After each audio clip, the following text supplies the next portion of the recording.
প্রিয় দর্শক আসসালামু আলাইকুম। সবাইকে স্বাগতম জানিয়ে শুরু করছি আমার আজকের পর্ব। আজকে আমি আপনাদের ময়দার সবজি দিয়ে দারুণ মজার কম তেলে হেলদি সকালের নাস্তা তৈরি করে দেখাবো। এই নাস্তাটি তৈরি করা খুবই সহজ। ঘরে থাকা অল্প কিছু উপকরণ দিয়ে কম তেলে এই নাস্তাটি তৈরি করে নিতে পারবেন। চাইলে বিকেলের নাস্তা অথবা বাচ্চাদের টিফিনের জন্য বানিয়ে নিতে পারবেন। বাচ্চারা ভীষণ পছন্দ করবে আর মজা করে খেয়ে নেবে। একবার খেলে বারবার এই নাস্তাটি খেতে চাইবে, এতটাই সুস্বাদু হয়। তো চলুন রেসিপিটি দেখে নিচ্ছে। এই রেসিপিটি তৈরি করার জন্য প্রথমে একটি মিক্সিং বলে 1.5 কাপ পরিমাণ ময়দা নিয়ে নিচ্ছে। চাইলে আপনারা আটা ব্যবহার করতে পারবেন। স্বাদ মতো লবণ দিয়ে দিচ্ছে। 1 চা চামচ পরিমাণ চিনি দিয়ে দিচ্ছে। 1.5 টেবিল চামচ পরিমাণ সয়াবিন তেল দিয়ে দিচ্ছি। এবার সবকিছু একসাথে খুব ভালো করে মিশিয়ে নেব। হাত দিয়ে ঘষে ঘষে তেল ময়দার সাথে খুব ভালো করে মিশিয়ে নিতে হবে, কারণ ময়ানটা যত ভালো হবে এই নাস্তা তত বেশি পারফেক্ট হবে। যখন দেখবেন হাত দিয়ে মুঠ করলে এরকম দলা পেকে যায়, তখন বুঝতে হবে ময়ানটা একেবারে পারফেক্ট হয়েছে, অর্থাৎ তেল ময়দার সাথে খুব ভালো করে মিশে গিয়েছে। এবার এর মধ্যে অল্প অল্প করে পানি অ্যাড করে মোটামুটি সফট একটি ডো তৈরি করে নেব। এই ডোটা কোনোভাবেই শক্ত করে ফেলা যাবে না, আবার অনেক বেশি নরম করে ফেলা যাবে না। এই তো ডোটা আমার মাখানো হয়ে গিয়েছে। এই ডোটাকে আরও কিছুক্ষণ সময় নিয়ে আমি মথে নেব। উপরে সামান্য পরিমাণ তেল দিয়ে মেখে নিচ্ছি, এতে করে ডোটা ড্রাই হয়ে যাবে না, একেবারে সফট থাকবে। কিচেন টাওয়াল দিয়ে ঢেকে দিচ্ছি, তারপর ঢাকনা দিয়ে ঢেকে রেখে দেব প্রায় 20 মিনিটের মতো। এবার নাস্তার ভিতরের পুর রেডি করে নেব। এর জন্য চুলে একটি ফ্রাই প্যান বসিয়ে এর মধ্যে 2 টেবিল চামচ পরিমাণ সয়াবিন তেল দিয়ে দিচ্ছি। তেল গরম হয়ে আসলে 1/2 চা চামচ পরিমাণ আস্ত জিরা দিয়ে দিচ্ছি। 2 থেকে 3টি কাঁচামরিচ কুচি। এই পাঁচফোড়ন এবং কাঁচামরিচ কয়েক সেকেন্ড ভেজে নিতে হবে। তারপর 1 কাপ পরিমাণ পেঁয়াজ কুচি দিয়ে দিচ্ছি। পেঁয়াজটাকে কিছুক্ষণ ভেজে নিতে হবে। এবার এর মধ্যে 1 কাপ পরিমাণ গ্রেট করা পেঁপে দিয়ে দিচ্ছি। 1 কাপ পরিমাণ গ্রেট করা আলু দিয়ে দিচ্ছি। সাথে 1 কাপ গ্রেট করা গাজর দিয়ে দিচ্ছি। স্বাদ মতো লবণ দিয়ে দিচ্ছি। এবার সবকিছু একসাথে খুব ভালো করে মিশিয়ে নেব। সবজিগুলোকে 5 মিনিটের মতো ভেজে নিতে হবে। এবার ঢাকনা দিয়ে ঢেকে রেখে দেব যতক্ষণ পর্যন্ত না সবজি 90% সিদ্ধ হয়ে আসে। কিছুক্ষণ পর ঢাকনা সরিয়ে নিচ্ছি। দেখুন আমার সবজি 90% সিদ্ধ হয়ে গিয়েছে। এখন এর মধ্যে 1/4 কাপ পরিমাণ ক্যাপসিকাম দিয়ে দিচ্ছি। আর ক্যাপসিকাম এরকম করে কেটে নিয়েছি। সাথে 1/2 চা চামচ পরিমাণ কালো গোলমরিচের গুঁড়ো দিয়ে দিচ্ছি। 1 প্যাকেট ম্যাগি মশলা দিয়ে দিচ্ছি। তারপর ক্যাপসিকাম ভালো করে মিশিয়ে নিচ্ছে। আপনারা চাইলে এখানে নুডলসের মশলা অথবা চাট মশলার গুঁড়া ব্যবহার করতে পারবেন। এখন চুলার আঁচ মিডিয়াম টু লো হিটের মাঝামাঝি রেখে ঢাকনা দিয়ে ঢেকে রেখে দেব প্রায় 5 মিনিটের মতো। 5 মিনিট পর ঢাকনা সরিয়ে নিচ্ছে। দেখুন ক্যাপসিকাম নরম হয়ে গিয়েছে। নামানোর আগে কিছুটা পরিমাণ ধনিয়া পাতা কুচি অ্যাড করে দিচ্ছে। ধনিয়া পাতা ভালো করে মিশিয়ে নিতে হবে। এখন চুলা বন্ধ করে এই পুরটাকে ভালো করে ঠান্ডা করে নেব। ফিরে আসলাম 20 মিনিট পর। এখন ঢাকনা সরিয়ে ডোটাকে আরও কিছুক্ষণ সময় নিয়ে আমি মথে নেব।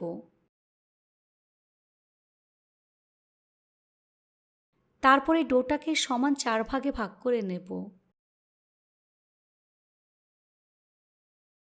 এখান থেকে একটি লেচি নিয়ে ঠিক এভাবে গোল বলের মতো আমি তৈরি করে নেব।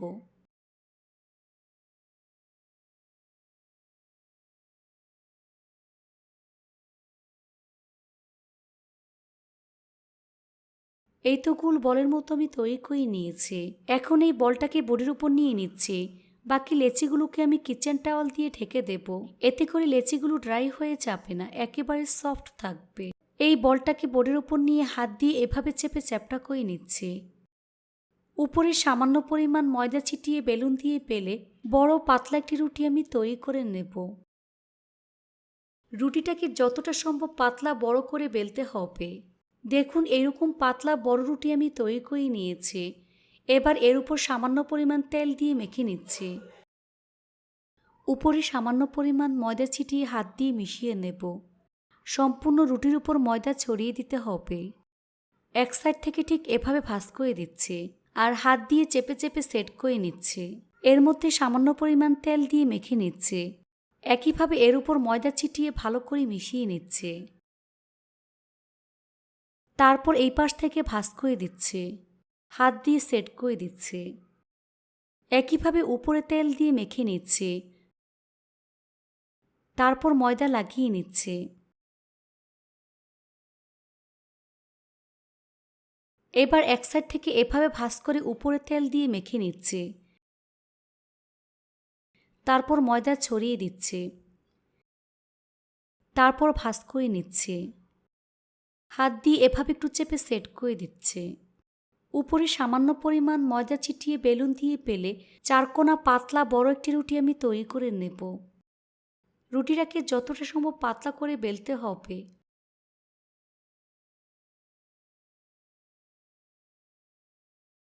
দেখুন এরকম পাতলা চারকোনা রুটি আমি তৈরি করে নিয়েছি।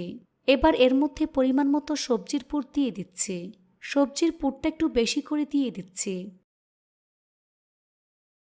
তারপর ঠিক এভাবে চারকোনা শেপ দিয়ে দেব। এবার নাস্তা সিল করার জন্য এখানে 2 টেবিল চামচ পরিমাণ ময়দা নিয়েছি। এর মধ্যে অল্প অল্প করে পানি অ্যাড করে ঘন একটি পেস্ট আমি রেডি করে নেব। এই তো ঘন পেস্ট রেডি করে নিয়েছি। এবার রুটির চারপাশে ঘন পেস্ট লাগিয়ে নিচ্ছে। এতে করে ভাজার সময় নাস্তা খুলে যাওয়ার ভয় থাকে না।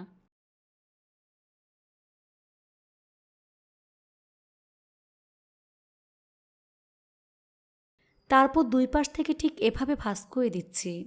হাত দিয়ে এভাবে চেপে সেট করে দিচ্ছি। আবারও 2 পাশে আঠালো পেস্ট লাগিয়ে নিচ্ছি।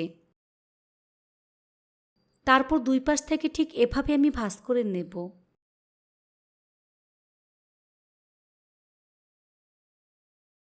হাত দিয়ে খুব ভালো করে চেপে সেট করে দেব। এই তো একটি নাস্তা আমি তৈরি করে নিয়েছি। একইভাবে সবগুলো নাস্তা আমি রেডি করে নিয়েছি। এবার নাস্তা ভাজার পালা। চুলা একটি ফ্রাই প্যান বসিয়ে এর মধ্যে 2 চা চামচ পরিমাণ সয়াবিন তেল দিয়ে দিচ্ছি। এবার এর মধ্যে 3টি নাস্তা আমি দিয়ে দিচ্ছি। ভাজের অংশটা আমি নিচে দিচ্ছি। চুলার স্লো মিডিয়ামের মাঝামাঝি রেখে এই নাস্তাটাকে সময় নিয়ে ভাজতে হবে। নিচের পাশ হালকা ভাজা হয়ে আসলে উল্টে দিচ্ছি। এভাবে কিছুক্ষণ পরপর উল্টে পাল্টে গোল্ডেন ব্রাউন কালার এবং ক্রিস্পি করে ভেজে নিতে হবে। বেশি জোরে আছে নাস্তা ভাজা যাবে না, তাহলে ভিতরটা কাঁচা থেকে যাবে।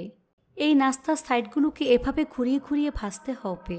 এতে করে নাস্তার কোনো অংশ কাঁচা থাকবে না। এই তো নাস্তাগুলো আমার ভাজা হয়ে গিয়েছে। দেখুন খুব সুন্দর কালার চলে এসেছে। এখন নাস্তার প্লেটে তুলে নিচ্ছি।